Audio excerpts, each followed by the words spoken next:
I have sat down and watched every single new anime series that is airing this winter season to answer the question, what is good? What is frosty?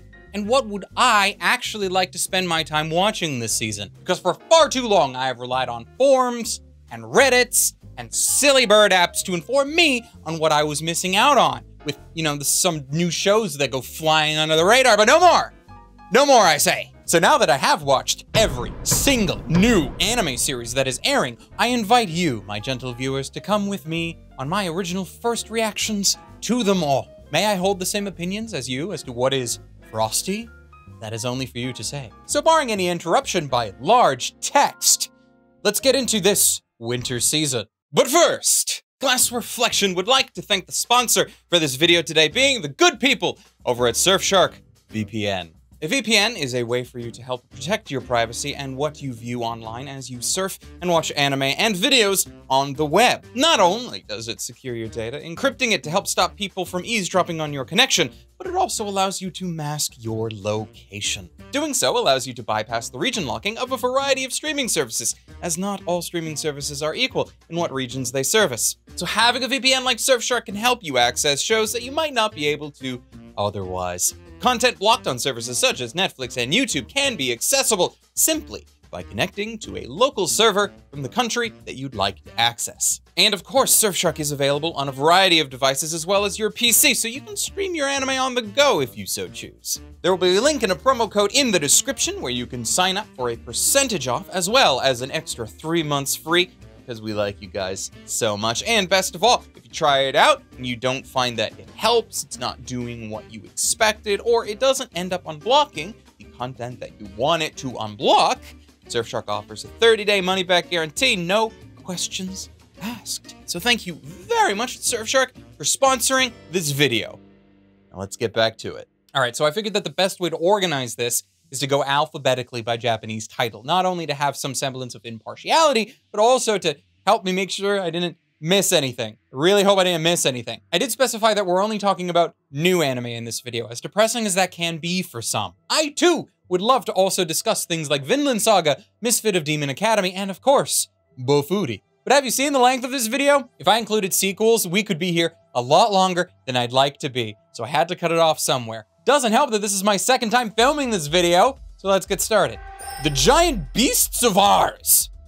This is a great start to the list. A nice, proper fantasy series with no semblance of isekai tropes or modern humor to lighten any semblance of mood. It takes place in a world somewhat overrun by giant beasts where magic is common and where humanity uses parts of slain beasts to become stronger. We have an unwilling hero suffering from a tragic past, TM, and a young girl who has escaped some kind of experimental hell and doesn't know what kind of power she has or how it can be used to kill these beasts until our unwilling hero here feels obliged to use that power for good instead of, laying low for the rest of his life like he seems to want to. The downside to a straight fantasy is that instead of relying on isekai protagonist as an audience stand-in, you really need to be good with your world building to get people up to speed and engaged with your actual world and characters, which is so far what the series is doing. But it hasn't fully shown its cards yet as to where the story is going and what interesting things may be happening so far. So for the time being, it's getting a tentative pass from me. Ayakashi Triangle. At first, I wanted to call this like a Ramna 1/2 ripoff, but I feel like that comparison is unfair to both shows. Ayakashi Triangle sees modern Japan infested with spectral monsters, but that's okay, because we also have exorcist ninjas that can handle it no problem, until one such monster gets frustrated with the way that our main character and his lovey-dovey childhood friend interact around him, so he curses him and turns him into a girl. Hilarity ensues. I mean, technically, the childhood friend also has massive amounts of power, and she would be a relative feast for most local monsters, so there are interesting aspects to their relationship, but the gender bending is at the heart of this action comedy with ecchi aspects, so your mileage may vary. As with most shows of this kind, it may end up surprising me long-term, so I do want to give it a bigger shot than just the initial episodes, but I'm also quite prepared for the series to not be anything more than just one long, overused gender joke. It is from the same mangaka as Black Cat and To Love Ru, so I am optimistic, but for the moment, it has a tentative pass. Handyman Saitou in Another World. Our first isekai of the season, and honestly, it's not that terrible of an entry. I won't say that it moves mountains within the genre or anything, but it's light and comical, so it's, at the very least, an easy watching experience. This series sees our main character, Saitou, a handyman and odd job worker from Japan, deposited wholesale, tools and all, into a generic fantasy world where he now has to use his unique skills to support a generic fantasy party of strong female fighter, old-ass wizard, and greedy healbot. Thankfully, the methods they come up with for a generic everyman to keep up with this fantasy party is intuitive. Who knew that an everyman could basically just be a rogue substitute, as far as like picking locks, maintaining armor, and reminding your old-ass wizard what his incantations for his spells are. Overall, it's not a groundbreaking series, yes, but it does have a level of warmth to it that I found charming, and some of its comedy hits even harder than your average Konosuba joke without being self-deprecating towards the main characters, constantly. So for the time being, it's getting a full pass. Buddy Daddies. Two professional assassins find themselves in the unlikely position of having to take care of a young girl after a gunfight goes wrong, and she now has nowhere else to go. I am conflicted. On the one hand, I am really enjoying the situations of these two guys in their newfound fatherhood, handling this ball of excitement and energy that this 4-year-old child happens to be. Very relatable. On the other hand, I can't help but feel like this series has a massive tonal problem, because everything is upbeat and wacky, despite the fact that the only reason these guys are taking care of this girl is because they assassinated her deadbeat father. Sure, she doesn't know that, and her mother also like just deposited her in the city at her father's feet because she also didn't want to take care of the kid. So now this girl has nowhere to go, and it's really sad for her, and if she wasn't so oblivious to the world and her situation, this would be a tragedy. But man, is everything sugar-coated to hell and back. I am hopeful that the series will help me overcome that whiplash of tone, because as I said, the relatability and handling of this young ball of child is heavily endearing, and would be a massive full pass otherwise. But for the moment, it's only tentative. I am hopeful, but we'll have to see. Reborn to master the blade. From Hero King to Extraordinary Squire.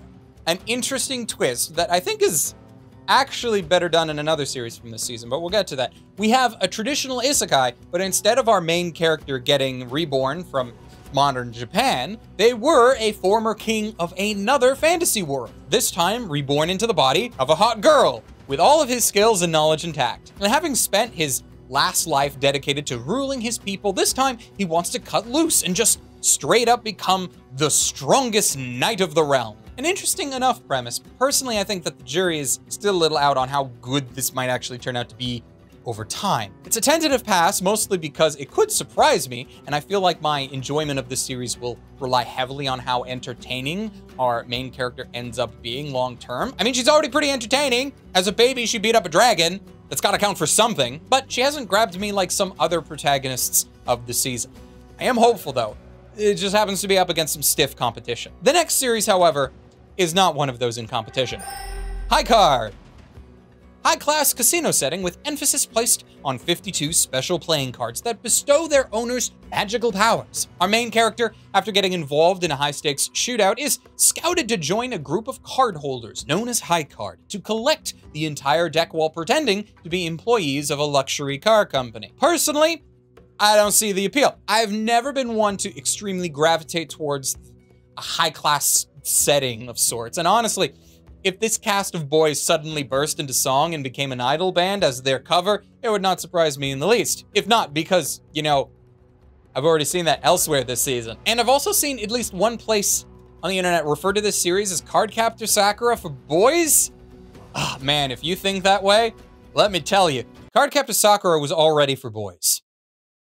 You just couldn't handle it. All in all, this is a dopey little action series with some interesting magical elements that just wasn't enough to sell me. Toss. The Fire Hunter. Ah, another proper fantasy. Damn, we are eating this season.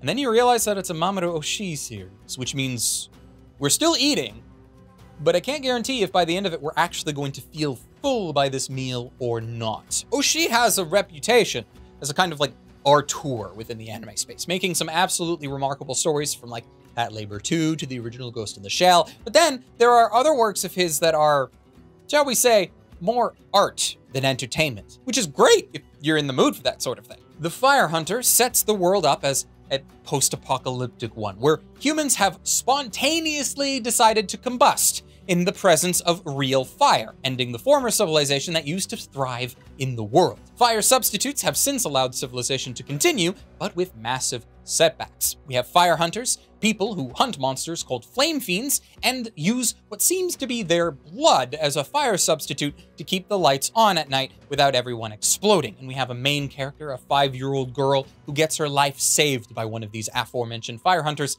at the cost of his life. She is now tasked with returning his belongings and his dog to the capital. The interesting stuff so far has largely been this world. I mentioned earlier that the downside of a proper fantasy is that you need to be really good at world building, since you don't have that many narrative crutches to rely on like you do with an isekai story. But thankfully, Oshii is nothing if not a skillful writer. As such, this series so far has been right up my alley, aesthetically and narratively. So I'm eagerly awaiting more episodes to watch as the season progresses. Full pass. The Iceblade Sorcerer shall rule the world.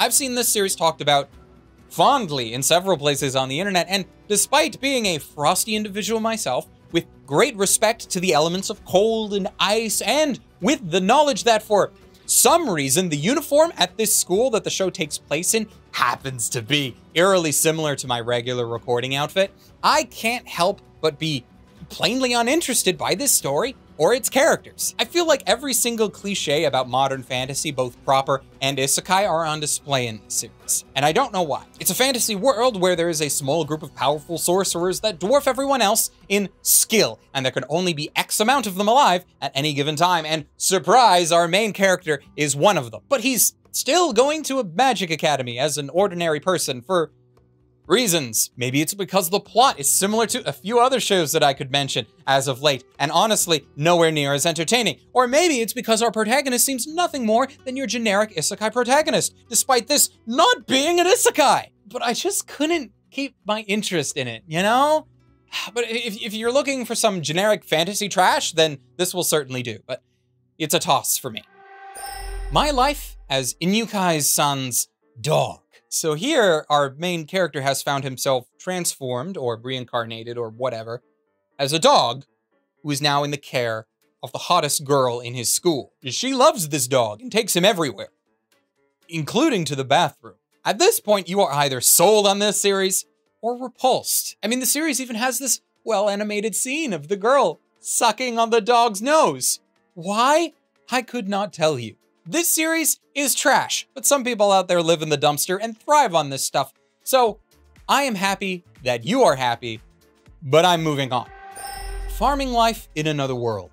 Now this is the kind of isekai I want more of. Chill slice of life where a dude gets reincarnated into a high fantasy version of Stardew Valley? Sign me the hell up, please. He also gets a cheat item that turns into any tool he needs and any ground into fertile land. And you know, eventually this protagonist gets surrounded by more fertile land than he knows what to do with. But it's not an ecchi series. It rides that line finely, and our protagonist has a libido of 0 for comedic purposes. And honestly, the whole thing just works. I've kept coming back to this show just to see what new projects that this guy's been working on, what new fantasy monsters he befriends to help with his growing colony, and just how his chill life has been. For so many people, the isekai genre has been about some form of escapism, and honestly, if you told me to pick an isekai world to get reincarnated into, well, this might not be my absolute first choice, but it's up there, especially with that cheat item.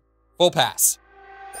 Chillin' in my 30s after getting fired from the Demon King's army. Despite having chill in the name, I actually didn't find this series as chill as our last one, but it's still a strong showing regardless. Our protagonist used to be a soldier for the Demon King, but after a political shakeup, his former master's son decided that he wasn't needed anymore and fired his ass. So now he must fend for himself and become an adventurer in a human village, despite, you know, the Demon King and humans not getting along all that much. As a straight fantasy, I definitely appreciate its take on the setting, even if it holds many tropes still from the gamified universes that isekai inhabit, as far as like how the Adventurers Guild operates and so forth. And while I am not bored currently, this is also the kind of series I can see myself eventually dropping, not because of poor quality necessarily, but just because it's not good enough to keep up with everything else that I want to follow this season. Tentative pass, hopefully it keeps up.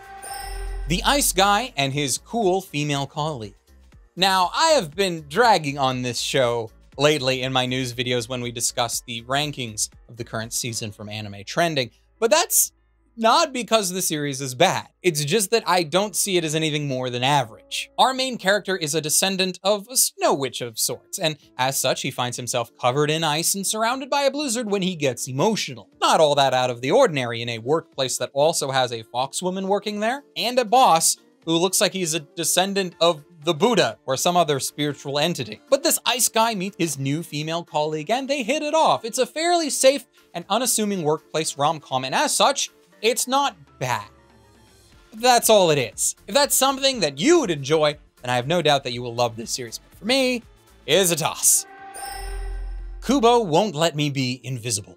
Our protagonist in this one has an interesting quirk in that he is so ordinary that most people forget he's even there. He might be present for class every day, but most of his fellow students don't remember his presence. They even added him to the class picture, despite the fact that he was already there. But for some strange reason, his female classmate, Kubo-san, has no issues seeing him and acknowledging his presence. And even when he wishes to stay invisible, Kubo drags him back into the spotlight. It's a cute premise that has some great setups for some comedy. However, I'm still probably gonna end up tossing it out. Not because it is bad, but because, well, it's getting delayed until next season. Perhaps then I will be able to enjoy the series to the fullest, but I have a hard time recommending a show like this to people with the knowledge that it won't be finished for a while. It's not that good, but perhaps we will come back to it. Malevolent Spirits Monogatari.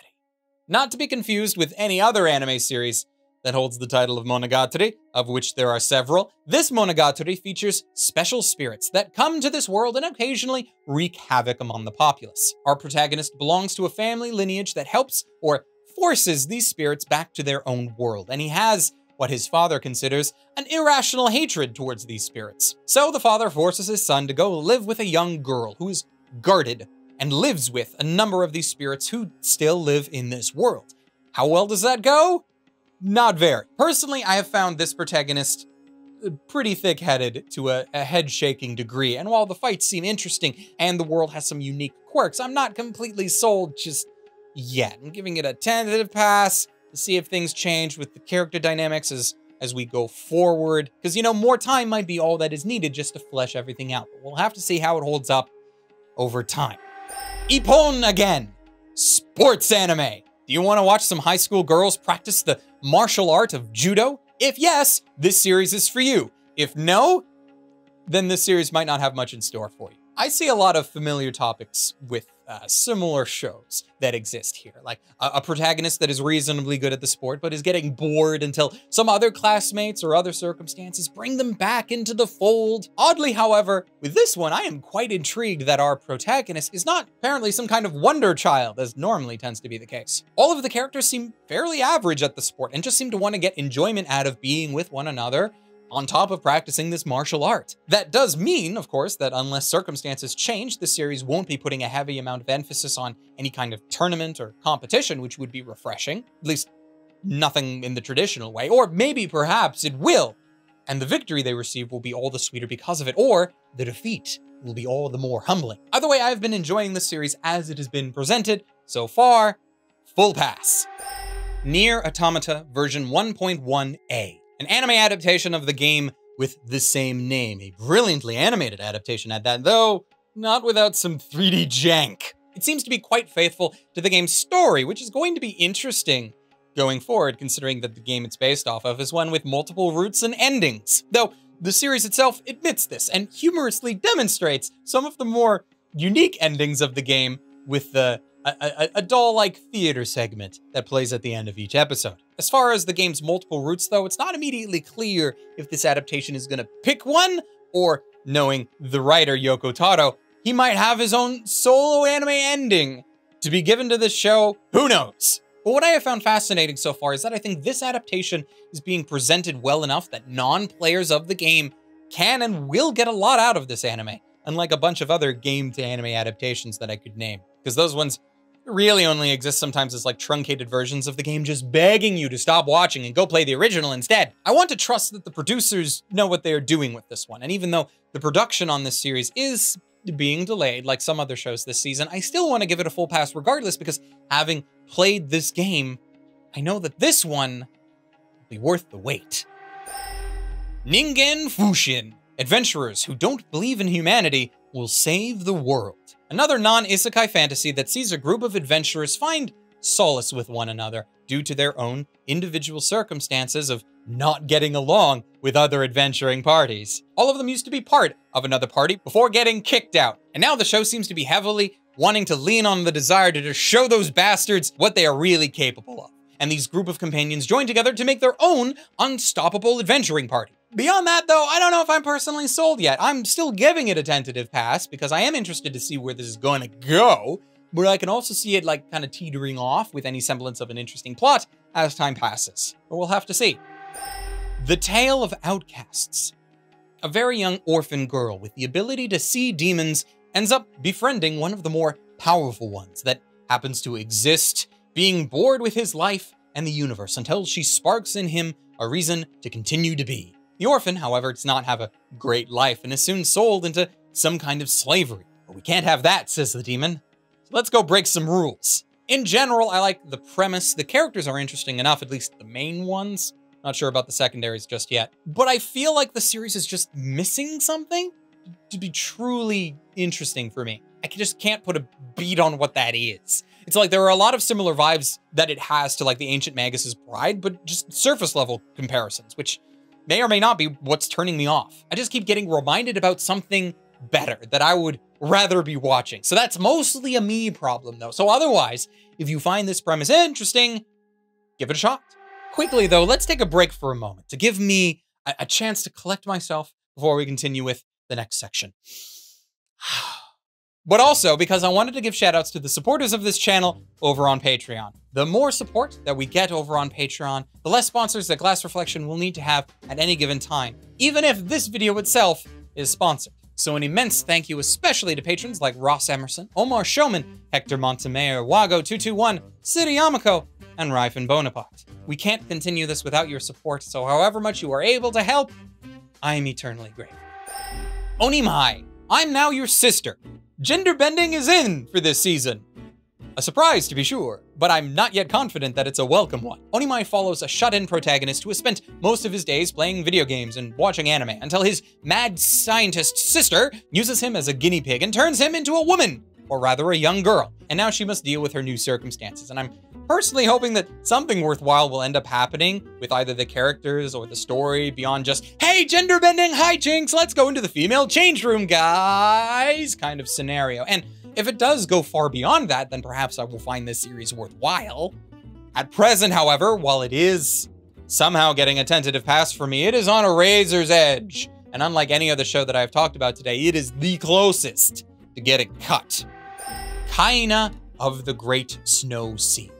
Another fantasy series that sees the world covered in a gigantic membrane with trees that reach the heavens. Our protagonist lives on top of that membrane, hunting creatures for his dwindling village until he comes into contact with an unconscious girl floating up from the surface below in an air balloon.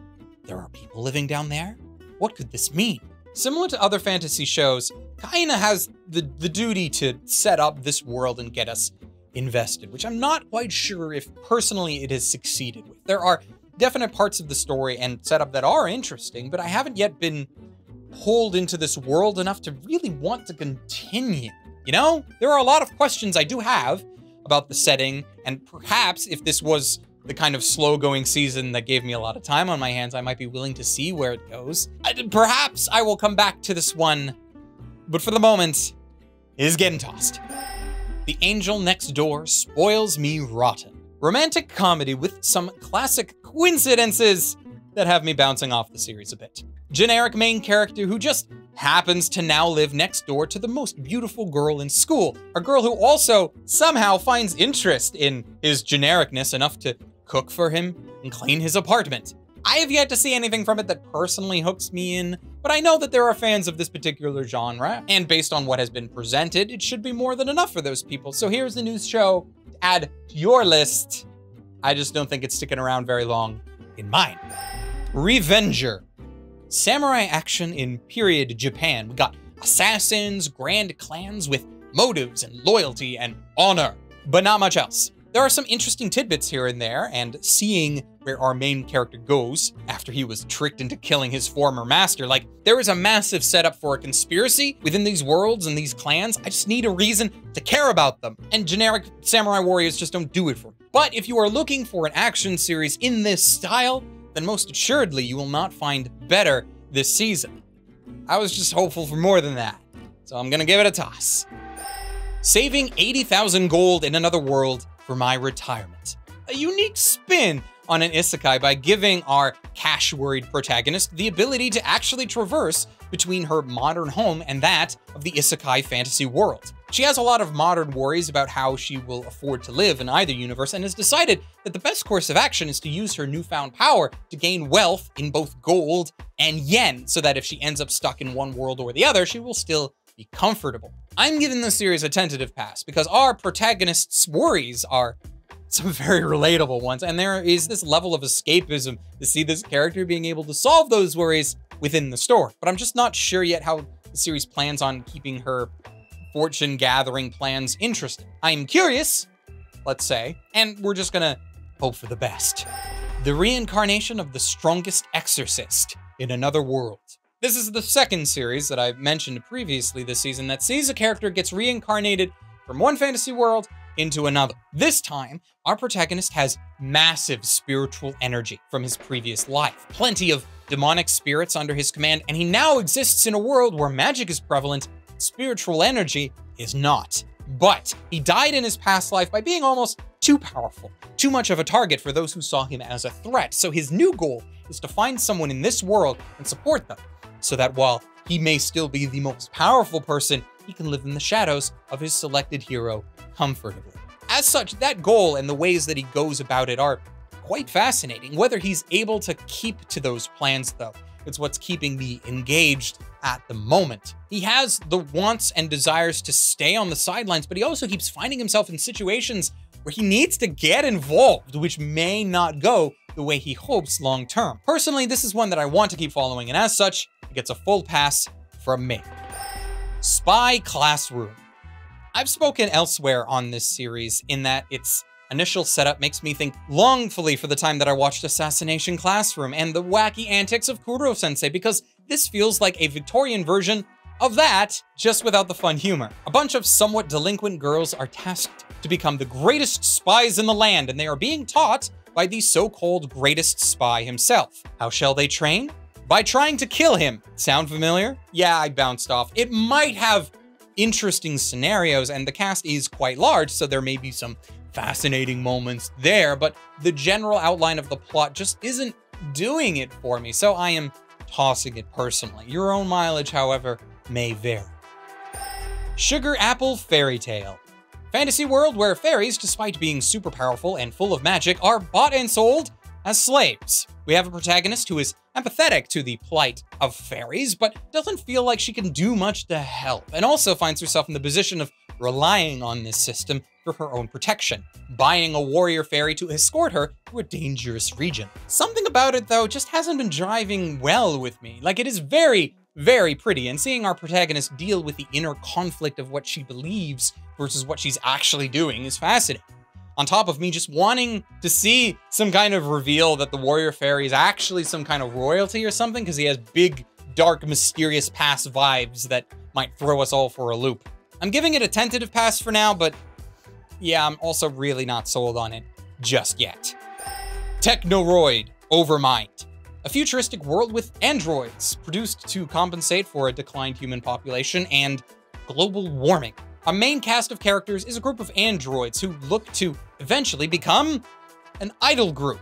But why they were created, by who, and how they all ended up living in a house together, none of that apparently matters. I personally find it very hard to, latch on to idol shows regularly. It takes a special blend of characters to actually keep me interested and engaged with idol plotlines. And really here, I just feel like our cast is far too bland, is maybe the right word, to keep me wanting to continue. They have the right heart, but there just seems to be something off about all of them and how they interact with one another that just doesn't feel like they get together and gel properly. And yet they're supposed to suddenly figure out through their programming how to dance and sing and become super duper mega idols. Yeah, it's not for me. The Magical Revolution of the Reincarnated Princess and the Genius Young Lady. This one is receiving high praise for me, and I went out of my way to talk about it here on the channel even a few weeks ago, though it has jumped in popularity in some circles since then. Here we have a fantasy series with a technically reincarnated character, though she only sees some scattered memories of her former life, and unlike a traditional isekai, is not literally the same person in a new body. So really, this is a proper fantasy series that's just trying to slide into the isekai genre because that's what's popular right now, but it doesn't need to do that. Both of our main female leads are exceedingly interesting. You got a princess who renounces her claim to the throne in order to pursue her own interests, becoming an adventurer for materials and attempting to develop new kinds of magic and technology. And we also have a noble prodigy who was once betrothed to the prince, but then got discarded by him for unknown reasons, probably because he's an idiot. And now she feels like she has no purpose in life until our princess desires her as an assistant. There's also a lot of big Yuri vibes here, but even without that,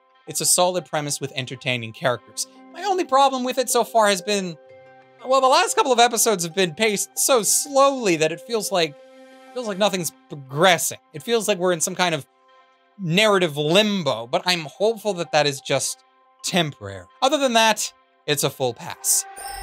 The Legend of Heroes, Trails of Cold Steel, Northern War. Another proper fantasy with an OP main character. Lots of politics and family relations that mean little to me at the start, and that's mainly what's holding me back. Our protagonist hasn't really been forced into the spotlight yet, but she still has heavy vibes that she is more than she appears. She's super capable and obviously gonna get forced into whatever world politics that exist here, but really, I needed more than just a fancy snow-covered setting and politics to get me interested. Hell, politics are almost a downside. I don't find politics entertaining with characters that I know nothing about. You want me to get interested in politics? Give me characters who I want to root for. So maybe I'll come back to it when there's more to chew through, but for the moment, it's getting the toss.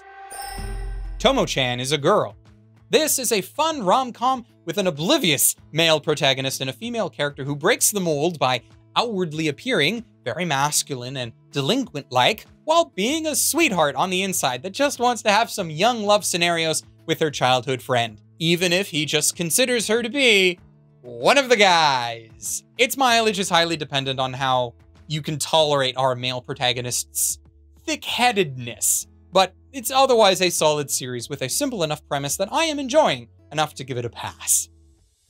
Campfire cooking in another world with my absurd skill. Another one of my favorites, like farming life, except instead of farming and having a chill life in the woods, we have a protagonist who's somehow becoming a cook of sorts. He gets isekai'd into this world and is given the unique skill of online ordering, which nobody in this fantasy world knows what is and what it does, and then they just calmly ask him to leave and instead focus their attention on the other people they summoned, who have like high fighting ability or powerful magic stuff. Turns out though that online ordering is exactly what it says it is. Our protagonist has a UI that essentially means he can order things from Amazon and it'll magically appear before him, and it just so happens to also accept the local currency. Therefore, he ends up becoming a fantastic cook because this medieval fantasy world does not have modern luxuries of things like properly prepared meats and herbs and spices on tap. He also befriends this world's version of Fenrir, a large direwolf who is overpowered as hell, but is also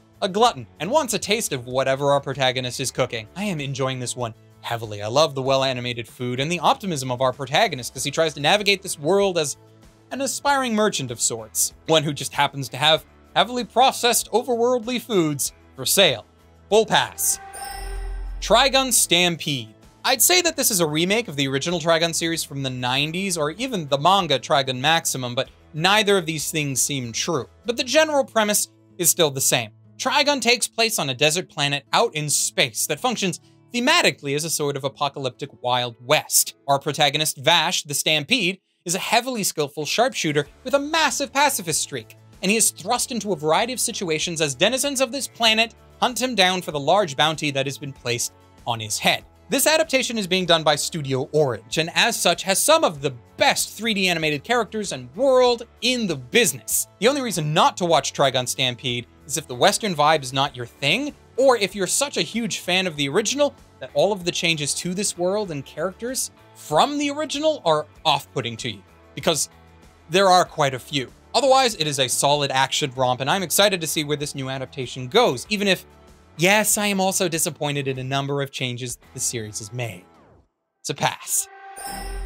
Endo and Kobayashi Live, the latest on Tsundere Villainess, Lieselotte. There has been an interesting spike in Villainess adaptations in the past few years. It's like a mini genre within fantasy and isekai. It's interesting. But this one is really neither. Our setting is ostensibly a visual novel, where two high school students are practicing commentary by playing this visual novel on automatic and discussing the story as it progresses. But plot twist, some of the characters within the game can magically hear them, and then they change their actions accordingly. Because why would you not listen to the two gods from the heavens? It's a tentative pass at the moment because of its interesting premise, but personally, I've never been the biggest fan of these reverse harem villainous-like shows, and if this starts digging more into that territory of things, then I can see myself tossing it. But not yet.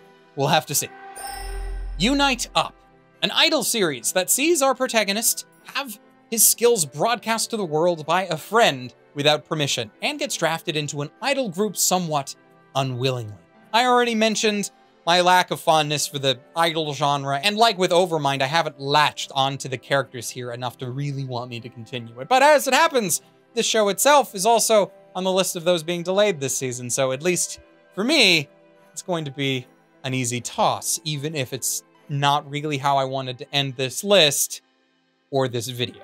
Well, that's it for our show today. With any luck, you now have a greater amount of knowledge about what is airing this season and what you yourself will want to watch. If possible, I am going to try and find a way to link in the description all of the places where you can find these shows for legal streaming. But if that fails, I mean, just Google the show name and add streaming to the end of it. It shouldn't be too difficult for you. So subscribe if you haven't, hit the like button if you enjoyed the video, and until next time, ladies, gentlemen, and others, watch more anime and stay frosty.